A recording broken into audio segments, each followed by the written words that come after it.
Hello साथियों, कैसे हैं आप लोग। आशा करता हूँ कि आप लोग ठीक होंगे। आज एक नई कहानी आप लोग के सामने मैं लेकर आया हूँ। एक दलित कुलपति की संघर्ष कथा, यानी संघर्ष यात्रा। यानी वो एक दलित समाज से होते हुए वे किस तरह से वो कुलपति के पद पर पहुँचे और किस तरह एक यूनिवर्सिटी के कुलपति बने।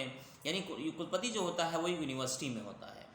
तो एक जो भंगी यानी भंगी समाज थे, एक भंगी कुलपति की अनकही कहानी जो प्रोफेसर श्याम लाल की अंग्रेज़ी में लिखी आत्मकथा अनटोल्ड स्टोरी ऑफ ए भंगी वाइस चांसलर, जो कि 2001 का हिंदी संस्करण है, जो सन 2004 में यूनिवर्सिटी बुक हाउस जयपुर से प्रकाशित हुई थी। तो आज ये स्टोरी मैं आपके सामने लेकर हाजिर हूँ और ये स्टोरी बस बताने का मकसद है कि हम अपनी परेशानियों को किस तरह से किनारे कर कर हम एक नए समाज का और अपनी जो जितनी हमारी सारी परेशानियां हैं उनको हम दूर कर सकते हैं और किस तरह हम एक अच्छी पद पर या अच्छे पोस्ट पर पहुंच सकते हैं। तो इसकी कहानी यानी जिनकी कहानी शुरू होती है, यानी अब हम देखेंगे, यानी यहाँ उत्तर प्रदेश था, वहाँ के परिवेश में, यानी राजस्थान और उत्तर प्रदेश के वहाँ के परिवेश में दलितों की जो स्थिति है वो उजागर करती है। यानी वहीं एक आत्मकथा राजस्थान के जोधपुर नगर से संबंधित है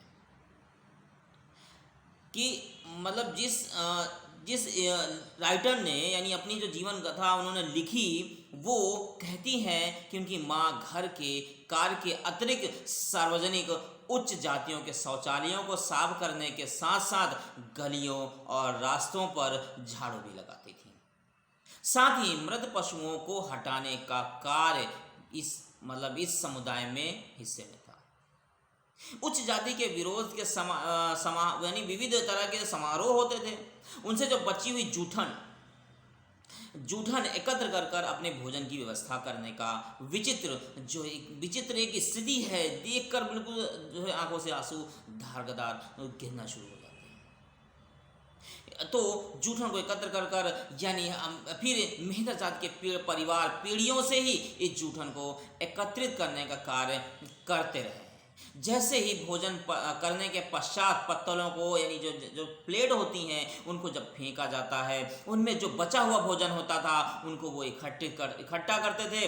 लेकिन यहाँ पे थोड़ा रुकिए, यहाँ पे एक चीज़ और मैं आपको बारीक पॉइंट बता दूँ। यानी दृश्य को यानी जब शेष हाथ एकत्रित करने में लग जाते थे, यह दृश्य ऐसा होता था कि आप इस दृश्य को देखकर बस सोच में पड़ जाएंगे। उस समाज से वो बंदा आता था और उस समाज से आने के बाद भी वो दलित कुलपति बना। अब हम देखते हैं इसके आगे, समझते थोड़ा सा, हम इसे आपको समझाने की कोशिश के बाद स्टोरी शुरू होगी, फिर आपको सारी बात क्लियरली समझ में आ जाएगी। एक तरफ कुत्ते और सुअर इस तरह जूठन को खाने के लिए आसपास झगड़ रहे थे, तो दूसरी ओर भंगी जल्दी से जानवरों से बचाकर इस जूठन सामग्री को एकत्रित करने व्यस्त रहते थे।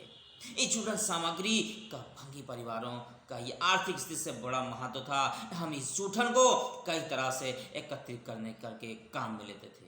प्रथम 3-4 दिनों तक जब तक यह ताज़ा रहती थी, हम सभी परिवार के सदस्य इसको खाते थे। मतलब देखिए, यहाँ पे एक बड़ी पॉइंटेबल बात है कि एक आदमी यानी किस समाज से निकल कर आता है, यानी उसके लिए खाने का सामान भी वहाँ से मुहैया हो रहा है कि जहाँ पे लोग अपने जो जूठे पत्तल बच जाते हैं। आज क्या होता है, हम क्या करते हैं, हम अपने घरों में जो खाना बच जाता है उस खाने को वेस्ट और फेंक देते हैं। हम ये नहीं सोचते कि हम खाने का बहुत ही अच्छे से इंतज़ाम करें, खाने को सही तरीके से इस्तेमाल करें, वरना आने वाला वक्त ऐसा होगा कि हमें खाना नसीब नहीं होगा। अगर इस सारी परिस्थितियों को समझना है तो इस समाज से जाकर मिल लीजिए, इस समाज को जाकर देख लीजिए कि यानी ये स्टोरी आपको बिल्कुल झंझोड़ कर रख देगी कि एक इंसान जो जूठे पत्तलों का खाना खाता था, मतलब यहाँ पर सब एक सोचने वाली स्टोरी है, ध्यान देने वाली स्टोरी है, ये ध्यान देने वाली बात है। अगर इस पे किसी ने ध्यान नहीं दिया तो इसका मतलब वो उसके अंदर कुछ नहीं है, कुछ भी नहीं है, वो बेकार हो चुका है, किसी काम का नहीं। अगर वक्त रहते वो जाग गया तो ये समझ लिए वो अभी भी जिंदा है, अभी भी जिंदा है। तो इस द्वितीय कुछ अधिक मात्रा में जूठन आ जाने की स्थिति में हम हमारे नज़दीकी रिश्तेदार और भाई बंधुओं में बांट देते थे। ये हालात थे, ये हालात थे। यानी जूठन इकट्ठा होती थी, अगर वो जूठन ज़्यादा इकट्ठा हो जाती तो क्या करते थे, वो भाई बंधुओं में बांट दिया करते थे, जिससे उनका ही पेट भर जाए।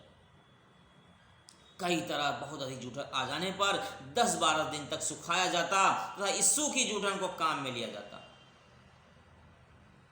अगर इसको बहुत अच्छे समझना है तो आप जूठन शीर्षक जो लिखा है ओम प्रकाश वाल्मीकि की आत्मकथा व तिरस्कर और संतरत नामक राजपूत चौहान की आत्मकथा भी देखेंगे तो पूरी स्टोरी समझ में आने लगेगी।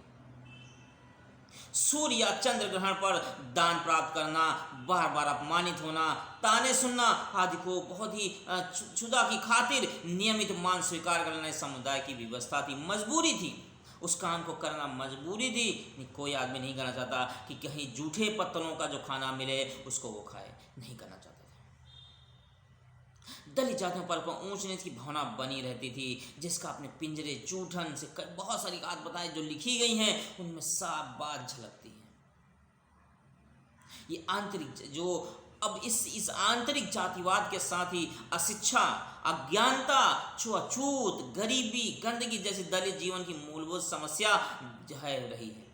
यानी ये क्या रही है, यानी आंतरिक जातिवाद, साथ ही अशिक्षा, ये तो पढ़े लिखे नहीं, फिर अज्ञानता यानी ज्ञानी नहीं, छुआछूत तो यानी अनटचेबल वाला भी प्रोसेस था, गरीबी थी, गंदगी थी। ये सारी चीज़ें बहुत तेजी से थी, जिसके कारण बिल्कुल कुछ नहीं हो सकता था। एक दृश्य उल्लेख जूठन से लेकर मुर्दहिया तक आसानी से मिल जाता है। यानी अगर हम इसको पढ़ेंगे तो समझ में आता है। यानी मेरा बचपन ऐसी बस्ती में गुजरा जहाँ ना तो नालियाँ थी, ना ही पानी एवं प्रकाश की व्यवस्था थी, ज़मीन दलदली थी, सार्वजनिक सुलभ शौचालय यानी दुर्गंध फैलाते थे, प्रकाश की व्यवस्था नहीं थी। मतलब हालात इतने ख़राब थे कि वहाँ पर रहना आम आदमी सोच नहीं सकता है। इस गंदगी के बीच रहा, दलदल में नहाया, कूड़े के ढेर पर सोया, मेरे सुस्त और अस्तिक तौर तरीके इसी वातावरण में गुजरे। बचपन से ही मक्खियों का मच्छरों का मित्र रहा। दरअसल अशिक्षा के कारण गंदगी, रोग, झाड़ फूंक, अंधविश्वास दलित बस्तियों में बिल्कुल छाए हुए हैं। अधिकांश दलित का मतलब इस तरह से ये कहानी आपको मैंने थोड़ा सा आपको ध्यान दिलाया। अब हम एक ऐसी और अगर हम सोचें थोड़ा सा और इसमें आपको समझने जो मैं थोड़ा सा और समझा देना चाहता हूँ, उसके बाद वो स्टोरी मैं शुरू करूँगा और फिर आगे की कहानी आपको अच्छे से समझ में आएगी। यानी अब हम देखेंगे यानी शारीरिक दुखों की मानसिक प्रताड़ना, क्लेश में लेखनी बिल्कुल सोच नहीं सकते क्या हो सकता कि मुस्लिमों द्वारा छुआछूत एक चीज़ बात यहाँ पे देखिए कि इस समुदाय की जो मोहनदास नैमिषारण्य दलित समुदाय की जो निकटता का उल्लेख जो मिलता है वो करीब रहे। क्यों? क्योंकि मुस्लिम समुदाय में छुआछूत नहीं बरती जाती, क्योंकि वो बहिष्कृत लोग थे। इसलिए मुसलमानों सामाजिक कार्यक्रम में लोग उनसे प्रभावित। मुहर्रम के दिनों में भंगी मौली पहनते थे, चंदा देते थे, ढोल बजाते थे, मुहर्रम के दिन ताजिया को ले जाने का काम करते थे, क्योंकि उन दिनों मुसलमान छुआछूत कम ही करते थे। माँ ने बताया ज़्यादातर भंगी परिवार उन दिनों मरे लोगों को कब्रिस्तान में दफनाते, यहाँ तक कि भंगी समाज 40वां भी करते थे। जब तक माँ को स्मरण है, मृत्यु पर औरतें मिलकर फातियाँ भी गाती थीं, मृत आत्माओं की शांति के लिए सुबह रात भी मनाती थीं। ये सारे काम भंगी समाज के खातिर। क्यों? क्योंकि उनके पास खाने का नहीं था और पहनने के लिए कपड़ा ढंग का नहीं होता था। तो शिक्षा ने दलित समुदाय के नए परिवेश में उन्हें आगे बढ़ाया, उन्हें आगे बढ़ने का मौका मिला। अब हम लेखक की माँ सार्वजनिक शौचालय को साफ कर कुछ धन इकट्ठा की कमाते, ताकि बच्चों को हम जिसकी स्टोरी बताना मेरा मकसद था वो स्टोरी मैंने शुरू करी। अब उन्होंने क्या किया, सार्वजनिक शौचालय को साफ कर कुछ धन की कमी थी जिसके कारण बच्चों को पढ़ाया जा सके। उन्होंने अपने गहने गिरवी रखकर कर्ज लेकर बच्चों को पढ़ाने की व्यवस्था की। सामाजिक संरचना के निचले पायदान के ऊपर उठने का महत्वपूर्ण मार्ग शिक्षा है। आप बगैर शिक्षा के सोचें हम मार्ग से उठ सकते हैं तो हम कभी नहीं और कतई नहीं उठ सकते। हमें उठने का एकमात्र साधन है, एकमात्र साधन है, सिर्फ और सिर्फ वो शिक्षा है और कुछ नहीं। आप शिक्षा के माध्यम से ही आगे बढ़ सकते हैं, और वरना अगर शिक्षा नहीं है तो आप आगे नहीं बढ़ सकते हैं। इसलिए आपको बढ़ने के लिए शिक्षा बहुत ज़रूरी है। और मतलब इस तरह से मतलब प्रगति की ओर बढ़ने की शिक्षा ही मेन कारण है। यानी उन्होंने क्या किया, बच्चों को इस महत्व को समझा और बच्चों को पढ़ने भेजा। हालांकि स्कूल में उत्पीड़न, उपहास का सामना भी सामना करना पड़ा उसको। यानी क्या करना पड़ा लेखक को, यानी जो हम जिसने अपनी स्टोरी लिखी है उसको जो है क्या करना पड़ा, उसे उपहास, यानी एक तो दलित, ऊपर से निचली जात का, ऊपर से वो जो सफाई करने वाला, जो गंदगी को सफाई करता है, मतलब कितनी बड़ी बहुत ही दिल को रुला देने वाली स्टोरी है। यानी ये स्टोरी क्या है कि मतलब वो पढ़ने जब जा रहा है स्कूल में, उसके साथ उपहास, उसका मजाक उड़ाया जा रहा है, उनके साथ हर तरह का प्रयास हो रहा है। यानी कब, जब देश आज़ाद हो चुका था, कॉन्स्टिट्यूशन बन चुका था, तब ये हालात था। और यानी अब तरह की स्कूल में अब वहाँ के जाति भेद और दुर्व्यवहार ने उनके मन को हिंदू धर्म को विरक्ति पैदा कर दी, नफरत पैदा कर दी। प्याऊ से पानी मांगने पर उसकी जाति पूछी गई, तब तीव्र प्रयास कर माली जाति बताने पर पानी तो मिला, कुछ ही देर में अन्यों द्वारा पहचान लिए जाने, मतलब उन्होंने झूठ बोला पानी पीने के लिए, यानी पानी पीने के लिए भी उन्हें झूठ बोलना पड़ा। उन्होंने कहा मैं माली जाति से हूँ, फिर भी जो है उन्हें पानी तो मिल गया, लेकिन जैसे ही उन्हें पहचान लिया गया, उनके साथ जो हुआ, यानी पहचान मित्रों वहाँ से भाग कर जान बचानी, यानी जान बचानी पड़ी उन्हें। ऐसी घटनाओं से उनके हिंदू धर्म के प्रति जो उनकी नफरत और बढ़ती चली गई। जातिवादी परंपराओं कुप्रथाओं का उनके परिवार को व्यवस्थापूर्वक पालन करना पड़ता था। इस साथ किसी भी व्यक्ति से स्पर्श में से ऊंची जात का व्यक्ति जो है अशुद्ध हो जाता था। अगर ये इस जाति को अगर कोई छू लेता था तो क्या हो जाता था, अशुद्ध हो जाता था। इसलिए हमारी जाति के व्यक्ति में अपेक्षा की जाति, जब कोई ऊंची जाति का व्यक्ति मार्ग से अथवा पाइस दूर हो जाओ, ये बोलना पड़ता था। ऊंची जाति के यानी जब इस शब्द को पाइस जोर से चिल्लाकर उस जाति के लोगों को अपने आने की सूचना से अवगत कराते थे। मैंने मेरी माँ को इन शब्द को चिल्लाकर कहते हुए कई बार सुना। वह समस्त पुरानी कथाओं का अनुपालन करती थी, जिस प्रकार ऊंची जातियों का कोप से बच सके। विद्यालय नहीं, उच्च शिक्षा केंद्रों में भी लेखक के साथ यानी जो उसके साथ छुआछूत और न्यायपूर्वक व्यवहार हुआ, घृणा, अपमान, दुर्व्यवहार के कटु अनुभव हुए। विश्वविद्यालयों के दिनों में मतलब जो उन्हें तनाव, संघर्ष और कड़वाहट भरे हुए मामला उनके साथ पेश आना पड़ा। प्रोफेसर गोपाल भारद्वाज के विरुद्ध विश्वविद्यालय प्रांगण में षड्यंत्र का उल्लेख करने के लेखक उनके मार्गदर्शन उदार का स्मरण मिलता है। उनके व्यक्तित्व निर्माण में महात्मा गांधी, अंबेडकर जी के जीवन, कबीरदास जी, रैदास जी के उपदेशों का प्रभाव था। परिश्रम, निष्ठा और समर्पण ने जयनारायण व्यास विश्वविद्यालय कुलपति पद तक उन्हें पहुंचाया। यानी अब राजकीय महाविद्यालय करौली में समाजशास्त्र के अध्यापक पद पर नियुक्त हुए, पर उन्हें जातिगत भेदभाव के विकर्ण यानी वो पहुंच तो गए, यानी पढ़ाई कर जैसे जैसे उन्हें पहुंचे एक अध्यापक बने, लेकिन वहां भी उनके साथ भेदभाव हुआ। पानी का घड़ा छूने की मनाही, रहने हेतु आवास की समस्या, साथियों के भेदभाव व्यवहार के बीच जो कुछ अध्यापक थे उनका भी सद्या उनके पुस्तक में दर्ज है। एक अछूत जिसका समाज मैला ढोने, शौचालय की सफाई का कार्य था, वह परंपरागत कार्य छोड़कर वह रूढ़िगत समाज की चर्चा का विषय बन गया। यानी वो सारे रूढ़िगत जो काम थे वो छोड़कर वो जो है क्या बन गया, आज वो जो है एक कुलपति बन गया। आज हमारे घरों में जो लोग होते हैं वो यही कहते हैं कि हमने जो किया हमारा बेटा भी वही करेगा। ऐसा ज़रूरी नहीं है। तो अपने बेटों को क्यों ऐसा बनाते हैं? क्यों आप डॉक्टर, इंजीनियर, किसान बनाइए ना, क्या ज़रूरत है बनाने की? आप अपने बेटे के अंदर वो मनोबल, यानी मैंने जो बेटा नहीं किया है वो तुम्हें करके दिखाना है, तुम्हें इस जगह पहुंचना है, तुम्हें इस समाज को आगे बढ़ाना है, ये आपको कहना पड़ेगा, ये आपको करना पड़ेगा। आप उनको उनके अंदर मनोबल बढ़ाना पड़ेगा, तभी आप समाज को बदल पाएंगे। अगर यही काम अगर उनकी माँ ने ना किया होता, अपने बच्चे को पढ़ाने का काम और आगे बढ़ाने का काम ना किया होता, तो शायद आज वो भी वही काम कर रहा होता जो उसकी माँ कर रही थी। आज वो भी वही काम कर रहा होता। तो भंगी जाति का होने का यानी कपड़े प्रेस यानी भंगी जाति का होने, भंगी समाज से होने के कारण कपड़े धोने यानी कपड़े धोने, यहाँ तक कि प्रेस करने से इनकार, नाई और उसके बाल काटने से इनकार उसके लिए अत्यंत पीड़ादायक रहा।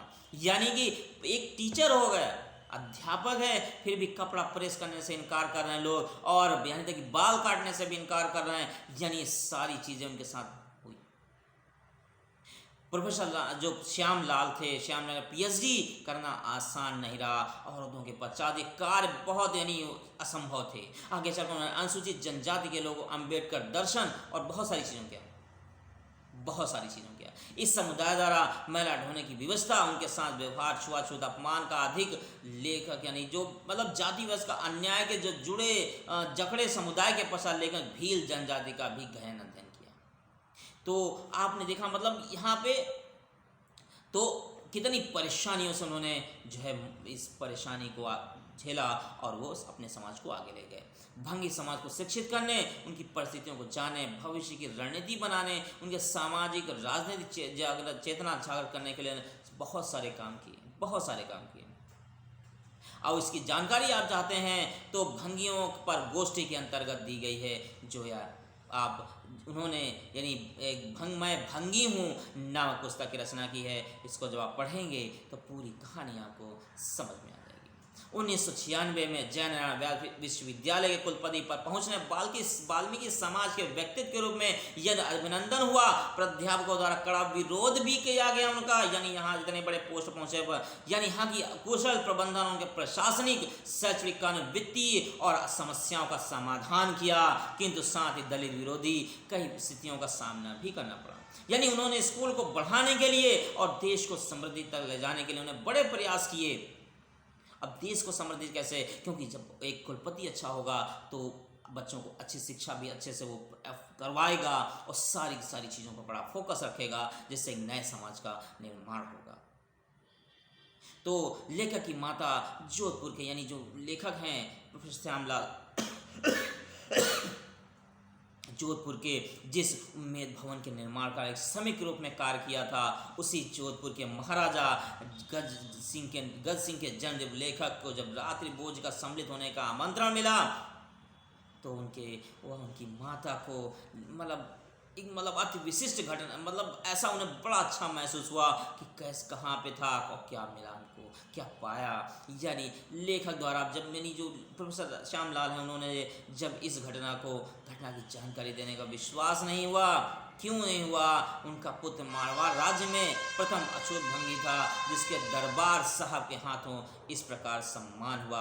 वे अपने पुत्र को राज परिवार द्वारा इतना स्नेह एवं सम्मान प्रदान करने के लिए उत्साही थीं। एक समय था जब लेखक उनकी माता को अछूत होने के कारण गालियां दी गई थीं, महाराजगढ़ किले से निकाल दिया गया था। आज उसी राजघराने द्वारा उनका सम्मान किया जा रहा है। देखिए कहाँ से कहाँ पहुँच गए। जिस इंसान को उन्होंने ये नहीं कहा कि मैं इनसे जंग करूँगा, मैं इनसे इस तरह से लड़ाई करूँ, कुछ नहीं उन्होंने कहा। उन्होंने सिर्फ और सिर्फ यही बात कही, यानी ये काम किया, शांति से अपनी पढ़ाई को शुरू किया और पढ़ाई से ही उन्होंने ऐसा मुकाम हासिल किया कि जिस जगह से उन्हें निकाला गया था आज उन्हें बाकायदा जो है उन्हें एक चीफ गेस्ट यानी एक गेस्ट के रूप में उन्हें बुलाया गया। उसके पीछे का कारण क्या था? उसके पीछे का कारण मेन सिर्फ और सिर्फ शिक्षा ही थी। तो साथियों आपने देखा कि जो है एक भंगी समाज का आदमी जिसका समाज में कोई अस्तित्व ही नहीं था और कोई मतलब नहीं था, गंदगी जगहों पर रहना और सारी जो मतलब जूठन को खाना और किस तरह से परेशानियों से फेस करना, किस तरह से परेशानियों से गुजरा और उस गुजरती यानी परेशानियों के होने के बावजूद भी वो आदमी यानी वो शख्स जो है एक कुलपति पद पहुंचा और कहाँ उन्हें महाराजगढ़ किले में उन्हें बेइज्जत किया गया था, अपमानित किया गया था, उस अपमान का उन्होंने बदला उस तरीके से नहीं लिया कि जंग लड़ी, लड़ाई झगड़ा के नहीं लिया। उन्होंने जो हथियार अपनाया वो शिक्षा का हथियार अपनाया। आज हमें किसी से लड़ना नहीं है, झगड़ना नहीं है, हमें सिर्फ और सिर्फ हथियार हमारा होना चाहिए, शिक्षा होना चाहिए, और शिक्षा सही होनी चाहिए, जिससे हम बदलाव ला सकते हैं और अपना मान भी बढ़ा सकते हैं। Thank you. अगर ये आपको वीडियो हमारा अच्छा लगे तो इसको ज़्यादा से ज़्यादा शेयर कीजिए, लाइक करिए, और हमारे चैनल पे नए हों तो हमारे चैनल को सब्सक्राइब करिए। Thank you.